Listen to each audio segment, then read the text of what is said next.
Bienvenue à tous, mesdames, messieurs. 30 ans sur l'échiquier politique béninois sans discontinu.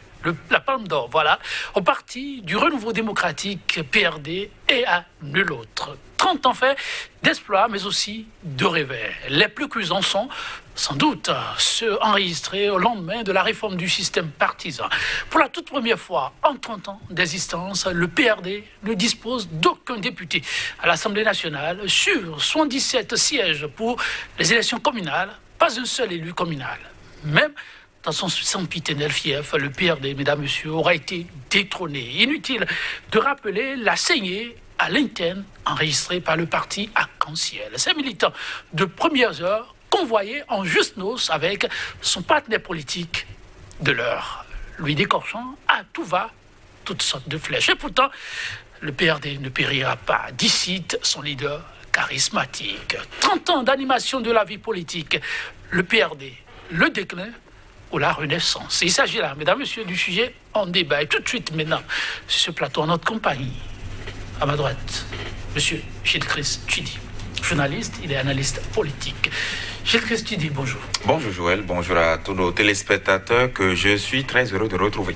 En tout cas, et ils sont aussi heureux de vous savoir disponible. Merci. En face de vous, notre confrère Ange Banoui, qui n'est plus à présenter, journaliste, analyste. Il nous accompagnera donc durant ces 45 minutes. Monsieur Ange Banoui, bonjour. Bonjour Joël, bonjour Gilles-Chris et bonjour aux téléspectateurs. Merci à vous deux pour la disponibilité.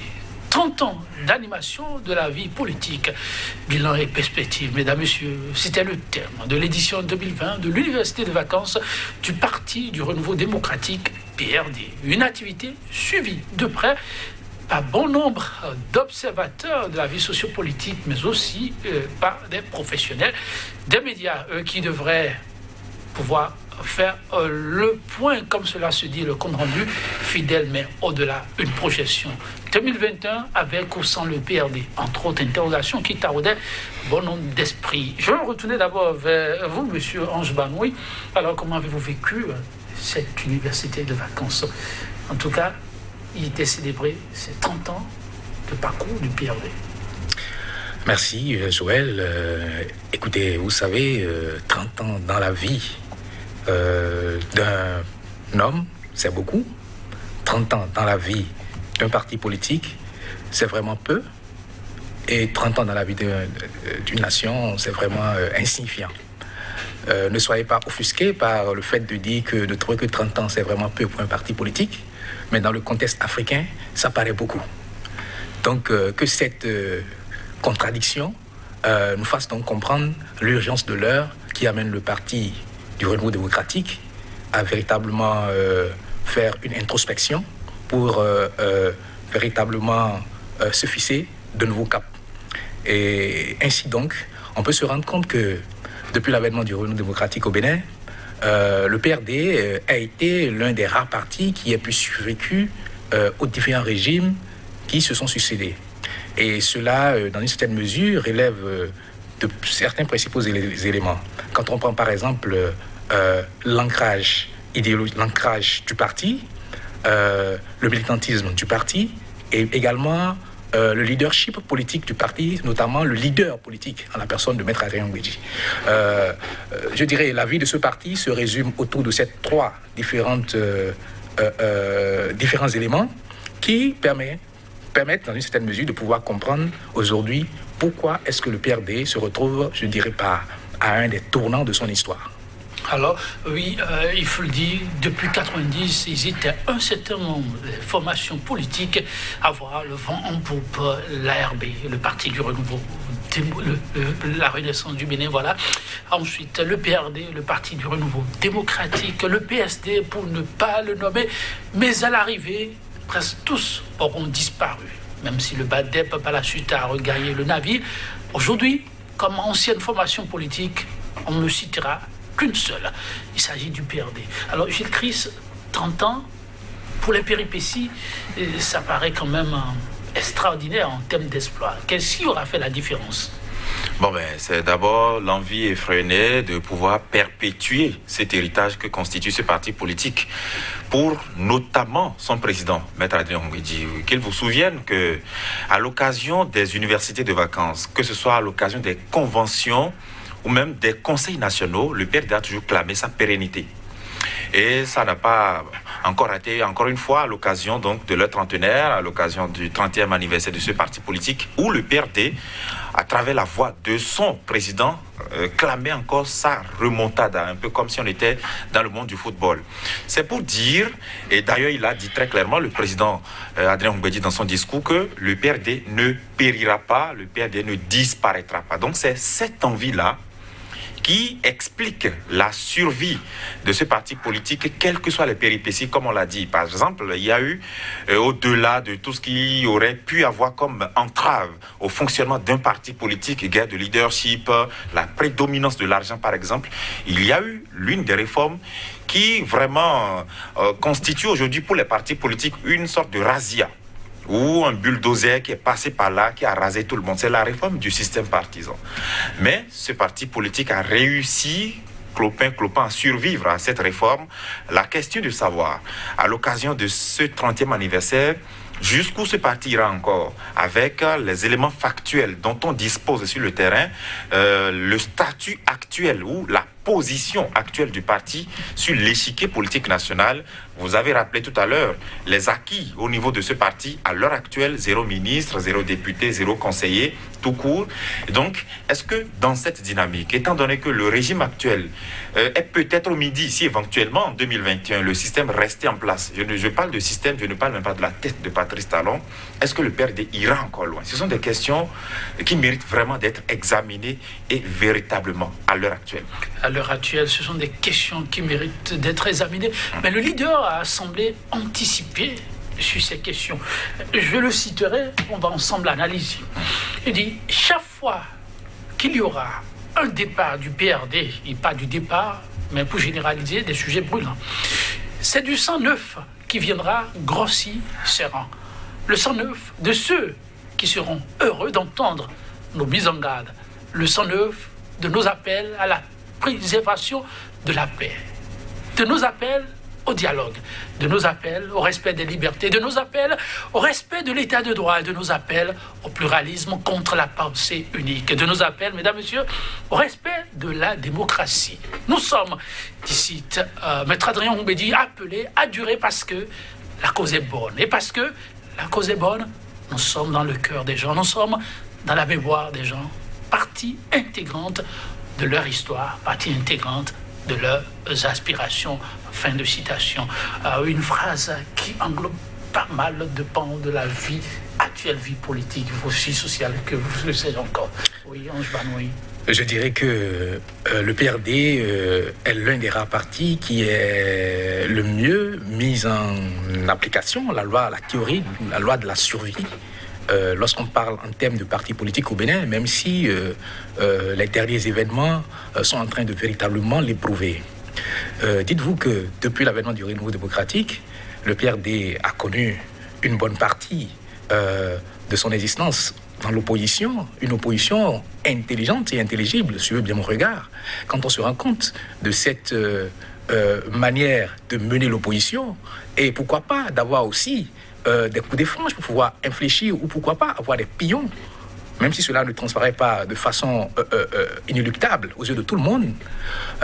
C'est dit quoi? C'est dit que lorsque vous avez connu un PRD qui, de 96, dans la période de 96, a été, le président a été Premier ministre sous le général Maté Crékou, avant de prendre ses distances, qui est milité après poursuivi dans l'opposition, et qui, après quelques élections, que ce soit en 2001 et également en 2006, pour s'en suivre en 2011, n'a pas pu s'offrir, comme on le dit, le Graal, pour occuper le fauteuil de la Marina, et que, à la veille de la présidentielle de 2016, ce même PRD qui a eu à militer dans l'opposition, après, je ne dirais pas des conciliabules, a soutenu le même candidat que celui du parti qui a été combattu, vous vous rendez compte qu'en réalité, le PRD, dans une certaine mesure, est l'un de ces rares partis qui, parfois aussi,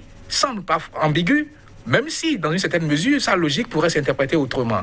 Et vous comprendrez donc qu'en répondant ainsi, à travers ses propos, le président du parti tente, en quelque sorte, je ne dirais pas de décocher des flèches à ceux qui l'ont toujours critiqué, et mieux encore, aux militants qui, pour une raison ou une autre, à un moment donné, ont claqué la porte, ou tout au moins ont pris leur distance. Je ne parlerai pas des cas encore plus récents, avec l'avènement de la réforme du système partisan, où tout récemment, il y a de cela quelques jours, un leader politique qui évoquait un parti de la place, l'Union progressiste pour ne pas le citer, et qui, de façon, je ne dirais pas tacite, a évoqué au nombre des partis qui sont fusionnés au sein de ceux d'un grand ensemble, au sein de la mouvance, le PRD. Et mieux, lorsque vous avisez de ce que le PRD était au préalable l'une des grandes formations politiques qui devait constituer la seconde alliance dynamique unitaire qui a fini par devenir le bloc républicain, vous vous rendez compte également que le PRD, dans une certaine mesure, aujourd'hui, se retrouve face à son histoire. Une histoire que, comme je le disais tout à l'heure, repose forcément sur 3 éléments et dont la suivi également en dépend. Alors, en tout cas, c'est une note d'espoir, quoi qu'on dise, mais le réalisme des faits, qu'est-ce qu'on peut vraiment dire si on doit se projeter? Vous savez, à l'heure actuelle, en 2020, le PRD a un sérieux problème, une grande crise identitaire. Le PRD a du mal aujourd'hui à savoir quelle est sa véritable identité. Parce qu'aujourd'hui, lorsque vous écoutez les différents discours, les membres du PRD clament qu'ils appartiennent au régime en place, c'est-à-dire qu'ils soutiennent les actions du président de la République, à savoir Patrice Talon, qu'ils sont un parti de la majorité présidentielle. Alors, qu'est-ce que fait un parti de la majorité présidentielle? C'est un parti, et il vous arrive bien souvent de recevoir ici des acteurs politiques, que ce soit de la majorité ou de l'opposition, quel que soit le camp auquel vous appartenez, vous venez publiquement en tout cas pour défendre vos convictions. Tout à fait.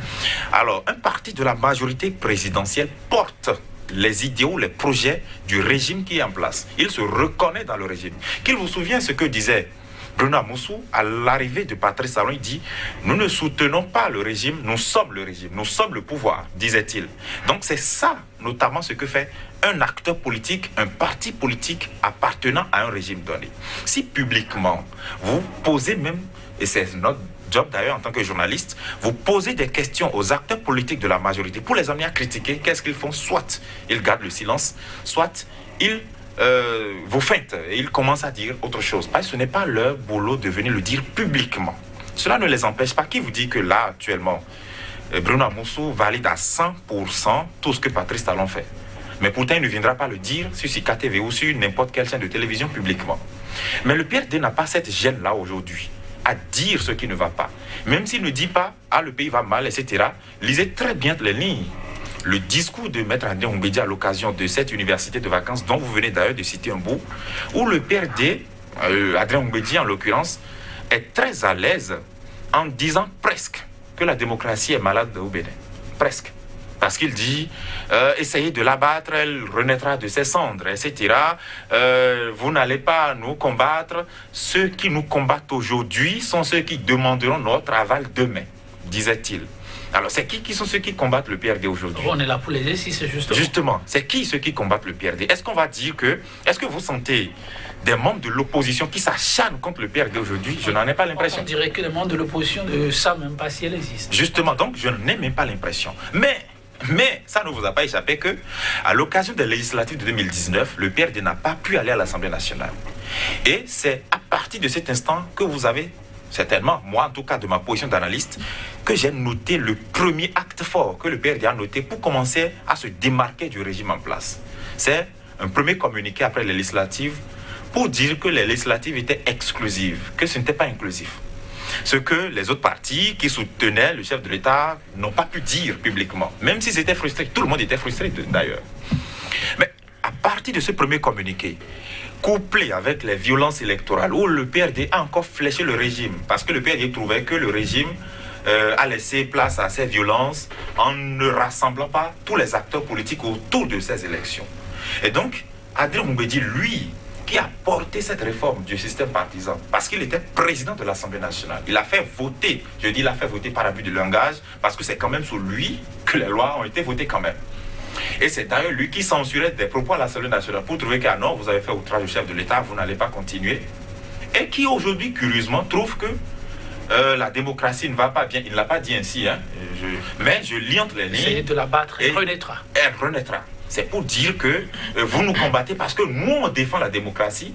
Hein? Et défendre la démocratie, c'est de dire organiser des élections inclusives. Voyez un peu, c'est une chaîne. Et ils n'ont pas pu aller aux législatives. Pour les communales, vous avez parlé de son sempiternel fief, oui. Porto Novo, disons l'Ouémé. Le PRD s'attendait certainement à tout au moins décrocher les mairies traditionnelles qui lui appartenaient. Porto Novo, Semekoji, peut-être Avrancourt, Miserete, etc., etc. Et à Semekoji, on a même vu le score du PRD à Porto Novo, etc. À Semekoji, où le PRD avait quand même fait un bon score. Mais ça ne suffisait pas au regard du nouveau code électoral qui prescrivait d'avoir 10% du suffrage national pour pouvoir être éligible, c'est-à-dire pour pouvoir avoir un siège dans n'importe quelle commune. Pris à ce piège, le PRD qui n'avait que 5% n'a pas pu avoir un seul conseiller. Et immédiatement, le PRD a commencé à dire que les députés de la 8e législature les ont coulés au pilori, c'est-à-dire qu'on n'aurait pas dû mettre les 10%, et jusqu'à présent le discours là continue d'être valable au sein du PRD, qu'on n'aurait pas dû mettre ces 10% là dans la loi pour les contrecarrer. Mais c'est en oubliant que les 10% ont été insérés dans le code électoral bien avant les législatives. Et qui était le président de l'Assemblée nationale, c'est Adrien Mbedji. Donc j'ai l'impression qu'ils se sont fait prendre à leur propre piège parce que Mbedji, de son expérience, il a quand même 30 ans de militantisme dans son sang. Il savait très bien que ces lois-là allaient faire mal. Mais il n'avait pas vu venir que lui-même allait tomber dans le piège. Et certainement en clamant son appartenance au régime, il s'attendait à des faveurs quelconques de la part du pouvoir en place, qu'à la Sénat par exemple, qu'on puisse permettre à ce que le PRD aille aux élections, parce qu'ils n'ont pas même été aux élections législatives. Alors, je suis tenté de vous demander là, le PRD naïf, il y a Mathilde qui titrait plutôt le PRD trentenaire mais adolescent. Mais pensez-vous que c'est ce qui est arrivé au PRD, qui n'aurait pas vu venir, lui qui croyait que vraiment, en tant que partenaire, les choses allaient se passer autrement pour elle? La formation, je veux dire. Écoutez, vous savez, en politique, il y a les dits et les non-dits. Et le jeu politique est ainsi fait. Et pour quelqu'un de la trempe de Maître Adrien Mbedji, qui a survécu à plusieurs régimes, c'était prévisible. Et je ne dirais même pas, peut-être que c'est à la limite ce qui devait arriver. Parce que pour quelqu'un comme Maître Adrien Mbedji, qui a occupé la deuxième fonction du pays, après, et que sous son, je ne dirais pas sous lui, à l'Assemblée, qu'il y ait certaines lois qui soient passées, on aurait pu mieux attendre. Parce que pour quelqu'un qui a défendu la démocratie pendant toutes ces années, même mieux, il a eu certains de ses propos qui ne le dédouanent pas d'emblée, mais qui amènent dans une certaine mesure, comme je le disais, que la survie du PRD aujourd'hui dépend de trois principaux éléments. Lorsque vous prenez par exemple aujourd'hui l'ancrage du parti, nous sommes dans une dynamique où nous voudrions passer des partis en griffe identitaire, des partis claniques en griffe, des partis de famille, de quartier, de village, d'arrondissement, pour aller à des partis d'envergure nationale. Alors, c'est dit quoi? C'est dit que il serait, je ne dirais pas qu'il est trop tôt d'envisager qu'en l'intervalle de 4 ans, 2, 3 à 4 années, qu'il y ait véritablement un enracinement des partis politiques d'une telle envergure sur un territoire national. Et le jeu que nous voyons aujourd'hui, et mieux les différents remous et atermoiements que nous avons par rapport aux différentes échéances électorales, montrent qu'en réalité, que nous n'avons que des partis de façade jusqu'alors, les grands ensembles qui se constituent. Parce que ces grands ensembles risquent de tomber comme des châteaux de cartes, dans la mesure où ils risquent de partir avec les leaders sous lesquels ils sont nés, comme on a eu le cas de certains partis que nous avons connus. C'est ce que vous prédisez doit se produire. Est-ce que le PRD est en difficulté? Le PRD serait en difficulté lorsqu'il ne va pas intégrer la vision de grands ensembles. Parce que vous venez de dire que cette vision n'est pas implémenté. Oui, En réalité, c'est ça que je dis. Je faisais vous remarquer que en l'intervalle de 2, 3 à 4 années, c'est trop, je ne dirais pas, c'est trop, juste. pas trop juste. C'est trop prétentieux de vouloir aller d'emblée à de grands ensembles. C'est qu'il fallait d'abord, dans un premier temps, c'est vrai que certains ont, dans une certaine mesure, réussi parce que depuis certaines années, ils ont été dans la dynamique. Et c'est là que peut-être que je reviendrai sur la personne de Bruno Amoussou, qui, depuis lors, après avoir compris qu'il était outside depuis 2006 pour pouvoir être présidentiel, qu'il a compris qu'il fallait aller aux grands ensembles. Et étant donné que, ayant constaté qu'avec le temps, et avec son fief électoral, il n'était plus à même de pouvoir caracoler autant que cela se peut. Il a fait l'ouverture sur l'Union fait la nation. Et on a constaté qu'après le départ du PRD et de la RB, l'Union fait la nation est partie de la coalition à un parti politique. Et tenez-vous tranquille si aujourd'hui on constate qu'il applaudit des deux mains en griffe le régime en place, c'est parce qu'en quelque sorte c'est sa vision qui est un peu soutenue, parce qu'aujourd'hui il se retrouve président. Alors revenons à la vision du PRD. De l'un des grands partis. Défenseur de la démocratie, comment vous l'appréciez? Exactement. Je l'apprécie dans la mesure où aujourd'hui, si le PRD est véritablement défenseur de la démocratie, ce ne serait pas la démocratie sous ce schéma que nous l'avons depuis bientôt, depuis 30 ans d'avènement du renouveau démocratique, mais appréhender la démocratie dans une certaine vision d'avenir, dans une vision prospective, dans une vision d'écoute des différents échos qu'émettent les populations, dans une vision d'écho de ce qu'émettent véritablement les acteurs politiques. Et mieux, pourquoi pas aussi, de certains gouvernants. Parce que si le PRD a pu résister pendant 30 ans, c'est parce que le PRD a su, dans une certaine mesure, faire le jeu, ou du moins être la réplique qu'il fallait par rapport aux différents régimes qui étaient en place. Et c'est là où le deuxième aspect, en dehors de l'ancrage qui doit quitter le fief de l'OME, un travail qui mérite, qui ne pourrait pas se faire en l'intervalle de 4 ans, ou même de 5 ans, voire même de 10 ans et même au-delà, mais qui devait être un travail échelonné, progressif. Également, celui du militantisme. Si le PRD a pu tenir devant des régimes, c'est parce qu'il y a eu un militantisme, il y a eu une forme de militantisme au sein du parti, pourquoi pas un idéal qui a été prôné, qui s'était retrouvé peut-être en phase avec une certaine proportion de la population. C'est-à-dire qu'aujourd'hui, si le PRD doit véritablement résister, c'est qu'il faudrait que le PRD tienne compte et d'aller au-delà des propos, je ne dirais pas sous couvert, des propos couverts de démocratie, mais plutôt qu'ils tiennent des propos qui répondent. Mais mieux, le troisième élément, c'est la survie. Après son patriarche, qui, mieux, autant qu'on puisse lui souhaiter, si véritablement le parti doit exister, c'est qu'il faudra aussi que le PRD ne pense pas faire des truchements à la mesure où on constate dans une certaine mesure que le leader du parti a tenu et continue de tenir à lui seul et d'être dépositaire de toutes les manettes, dans la mesure où il n'a pas pu à un moment donné, peut-être même si on se réfère à certains partis qui est légué, peut-être qui se sont déchargés de certaines fonctions pour devenir, pourquoi pas, des présidents d'honneur, mettre en œuvre, pourquoi pas, des structures qui pourraient lui conférer un statut, mais en se basant sur les expériences, par exemple, du parti comme la RB, dont le président Nifoso Soglo a pris des distances en étant président d'honneur, mais qui a également connu des travers. Et mieux, FCBE, dont Boniaï a pris des distances et dont il a connu des travers, s'inspirer de ceux-là et mettre en place une dynamique qui pourra peut-être lui consolider un statut peut-être de président d'honneur et d'avoir des instances sur lesquelles il aurait des manettes sans pouvoir être éjecté du jour au lendemain.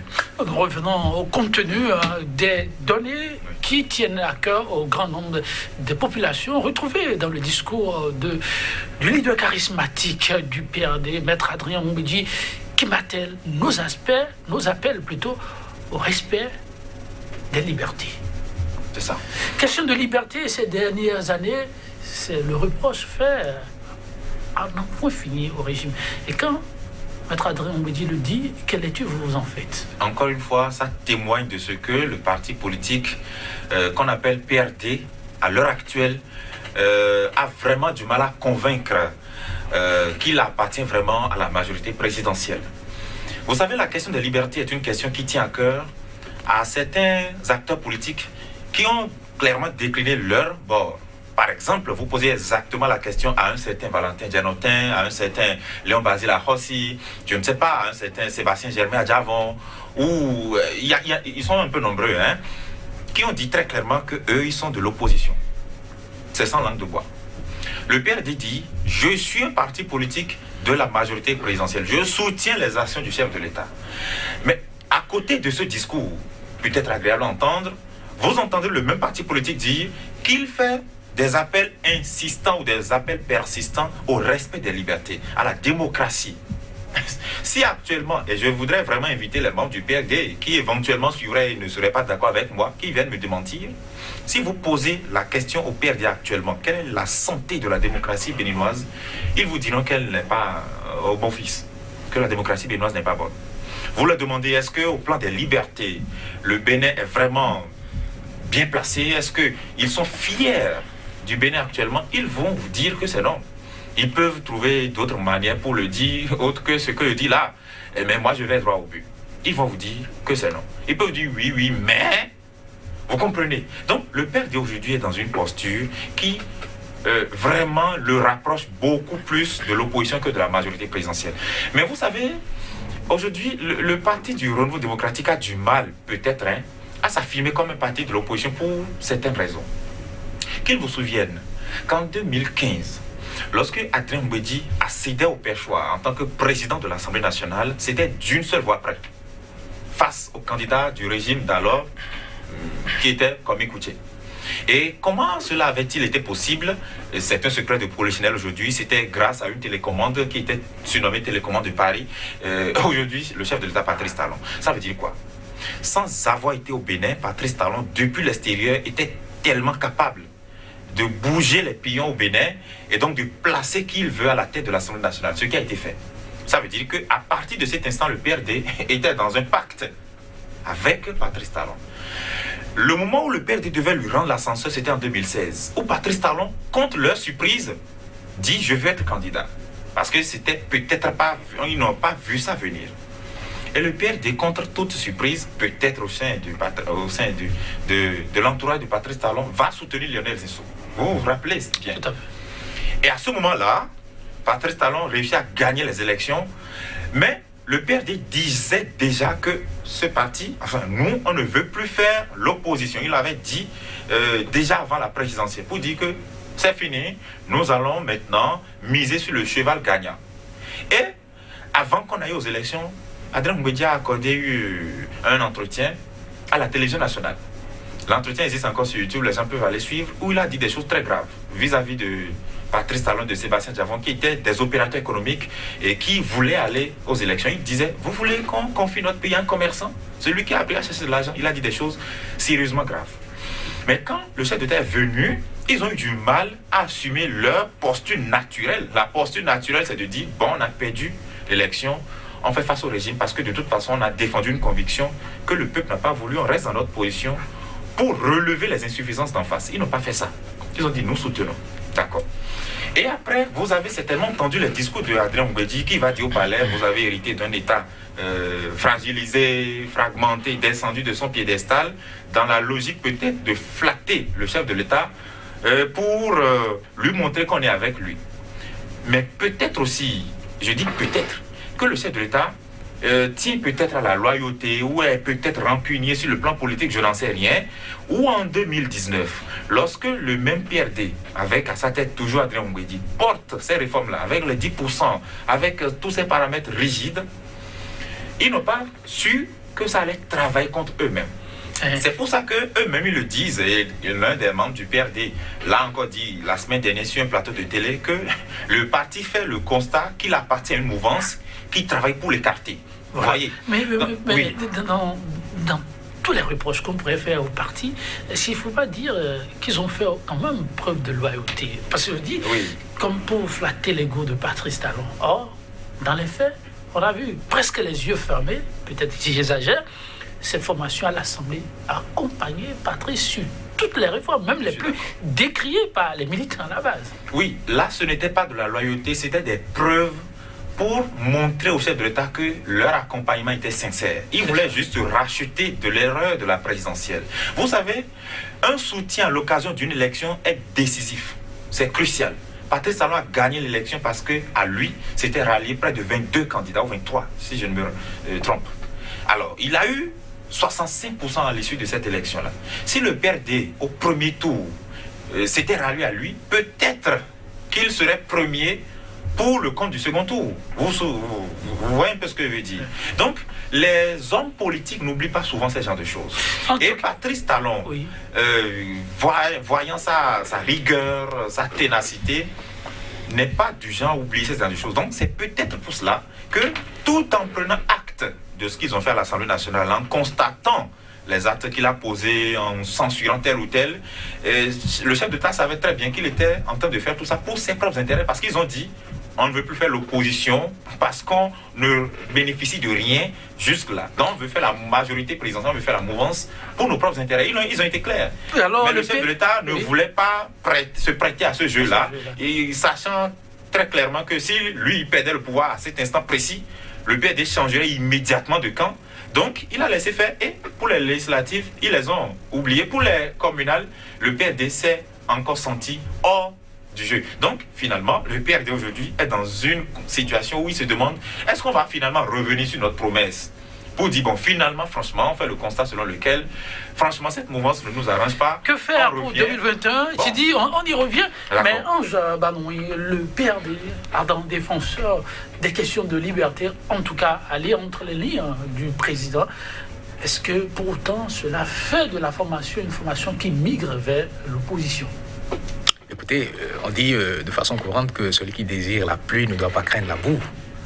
Et dans cette posture, si le PRD, au-delà du politiquement correct et du langage politique, désire je ne dirais pas un environnement sociopolitique qui lui permette de pouvoir survivre et tenir dans le temps, c'est qu'il sait quels sont les maillons qu'il lui faudrait. Et donc, ne vous attendez pas à ce que, après avoir été écarté en 2019, en 2018, et que en 2020, on se rend compte que on a fait à peine 5% au communal et municipal, qu'on ne puisse pas se réajuster. Mais là où... Le PRD est en réajustement. Exactement. Le PRD est en train de se réajuster. Simplement que... des mots qui peuvent plaire, c'est ça? Pas des mots qui peuvent plaire, mais là, nous sommes dans le marketing politique. Parce que, pour une fois... Vous dites le marketing politique. Oui, parce que nous sommes... pas injurieux pour une Non, pas injurieux. Parce que nous sommes à l'approche d'un enjeu majeur qui est 2021. Et dites-vous que, pour peser véritablement dans la balance, il faudra également compter sur un certain nombre d'éléments. Parce que si... Je vais faire un petit parallélisme. De 1996 à 1998, où le président du parti, Maître Adrien Ngouedi, était Premier ministre, on a vu quelle était la situation. Et pourquoi est-ce qu'il est parti? Parce que, à l'analyse, vous vous rendez compte qu'à cette époque, il avait encore de l'allant pour être candidat. Donc, s'il n'avait pas de l'allant pour être candidat, il pouvait faire le jeu jusqu'au terme du régime. Même si ça n'allait pas. Ça, c'est de la stratégie politique. Parce que, pour ne pas s'éroder, c'est qu'il fallait partir le plus tôt que possible pour pouvoir être encore un challenger. Cette fois-ci, nous sommes dans une dynamique autre. La dynamique actuelle, c'est que, étant donné que le leader du parti n'est plus à même d'être candidat, et que, malencontreusement, jusqu'alors, il n'y a pas encore un système qui soit mis en place pour qu'il y ait une émulation de candidature naturelle ou bien d'un leader porté au sein du parti, le parti est en train juste de se réajuster pour pouvoir contrôler son fief, pour pouvoir avoir mot à dire pour 2021. Et ne soyez pas surpris. Parce qu'en réalité, ce à quoi le PRD est en train de jouer, c'est qu'il table sur ces 5%. Pour le moins qu'on puisse dire. Qu'il pourra peut-être forcément monnayer, excusez le mot si c'est un peu fort, à son potentiel candidat. Pourquoi pas aux potentiels candidats qui vont se rapprocher de lui? Parce qu'aujourd'hui, le PRD n'a pas d'élus, ni de députés, ni de conseillers communaux, donc n'est pas à même d'offrir de parrainage. Quand vous dites ça, alors qui pour s'approcher du PRD pour obtenir quoi? Pour pouvoir obtenir, pourquoi pas les militants à la base? Parce que dites-vous que, au-delà aujourd'hui de la question de la logique du parrainage, qui n'est pas totalement éludée, qui n'est pas totalement, qui fait encore l'ombre d'un clair obscur, c'est que il faudra aussi parler avec les militants. Et la logique des grands électeurs n'est pas totalement érodée. Parce que c'est toujours d'actualité. Même si on a pensé à un moment donné sauter ce verrou de grands électeurs, c'est que quelque part, ça reste. Si le PRD a pu avoir 5% et qu'un parti comme l'UDBN ait pu avoir 2%, c'est que nous sommes aujourd'hui dans une dynamique où, malgré que on ait opté pour les grands ensembles, il y a quelques grands électeurs qui ont résisté, qui montrent que, je ne dirais pas que c'est l'exception qui confirme la règle, que dans une certaine mesure, des grands électeurs auront mot à dire pour ces élections. Et jusqu'à preuve de contraire, lorsque peut-être on aura levé la question du parrainage, c'est que là, ils vont véritablement peser lourd dans la balance. Et même si aujourd'hui, on peut se targuer de dire que même si la Constitution et le Code électoral ne le disent pas que l'offre des signatures est du propre des partis politiques, les partis politiques aujourd'hui sont en train de vouloir s'arroger ce droit. Donc, ce qui fait que le jeu est terriblement serré.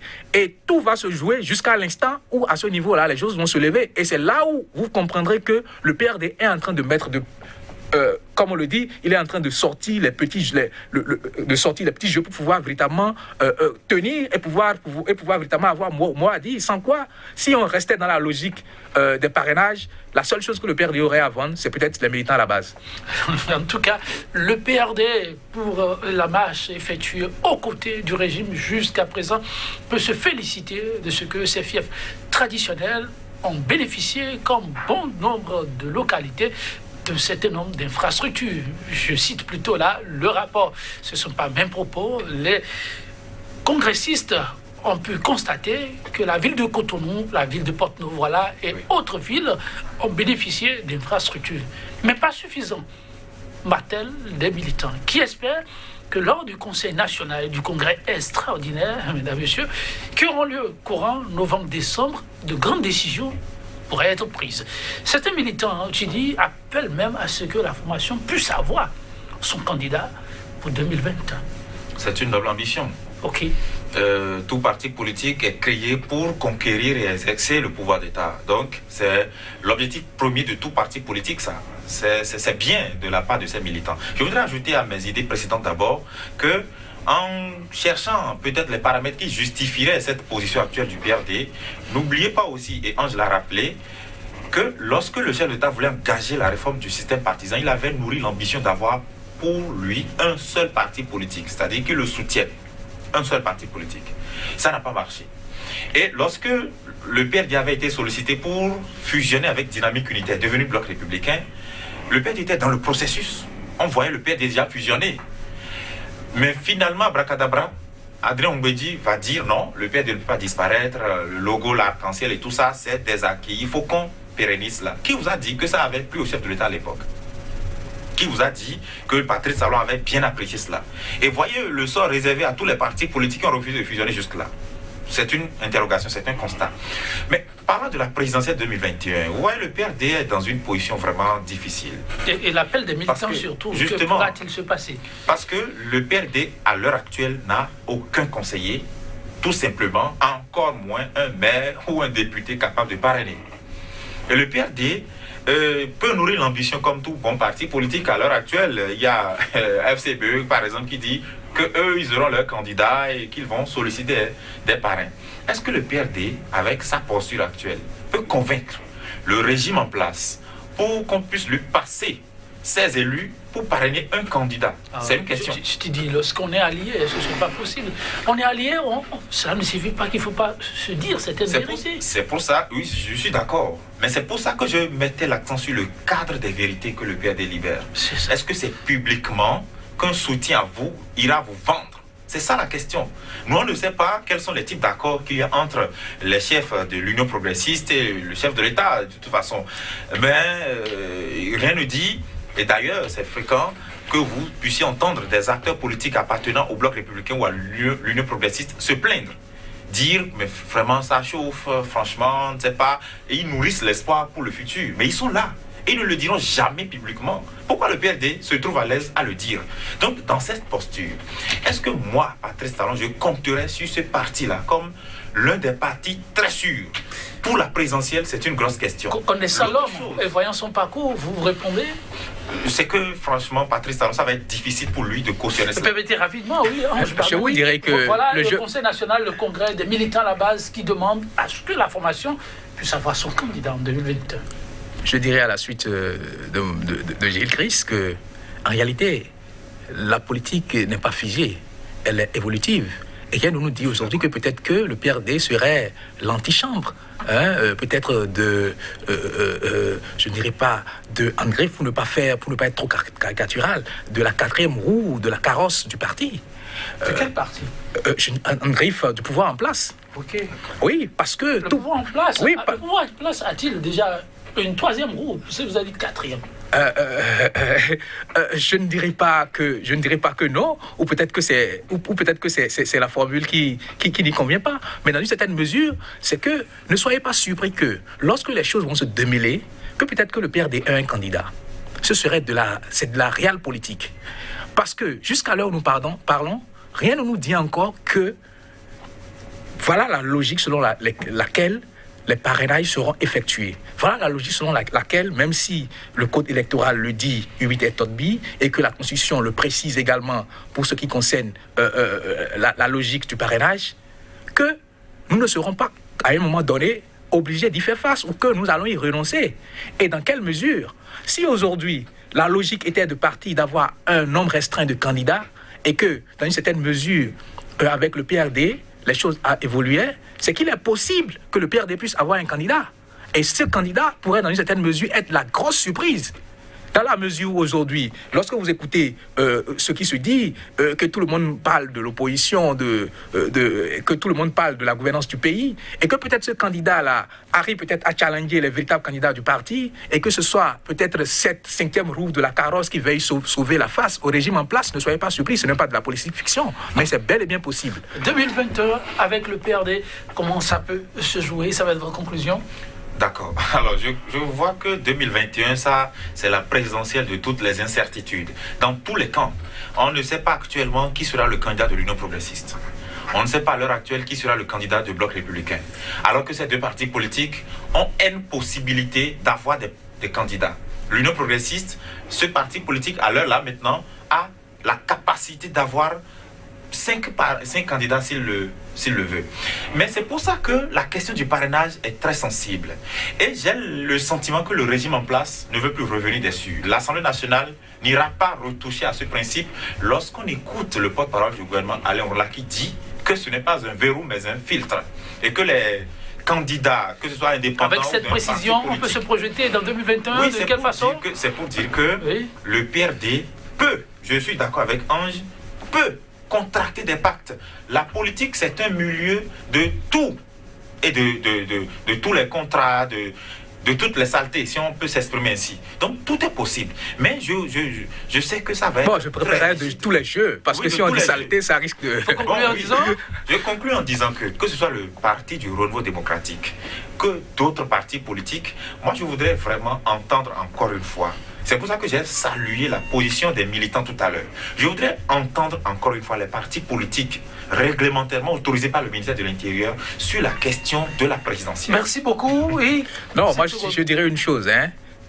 Cette présidentielle se jouera sur la question du parrainage. Et tout va se dérouler jusqu'à la dernière minute, ou peut-être que à ce que tout le monde appelle, ou bien ce que tout le monde ne soupçonne pas, puisse faire écho. Merci à vous, Ange Banou. Oui, merci également à vous, Gilles Christudi. Chers téléspectateurs, nos gratitudes. 100% Bénin pour le numéro du jour, on s'en arrête là. On se sépare sur cette citation de l'écrivain français François Mauriac. Notre vie, dit-il, vaut ce qu'elle nous a coûté d'efforts. Prenez soin de vous et à très bientôt.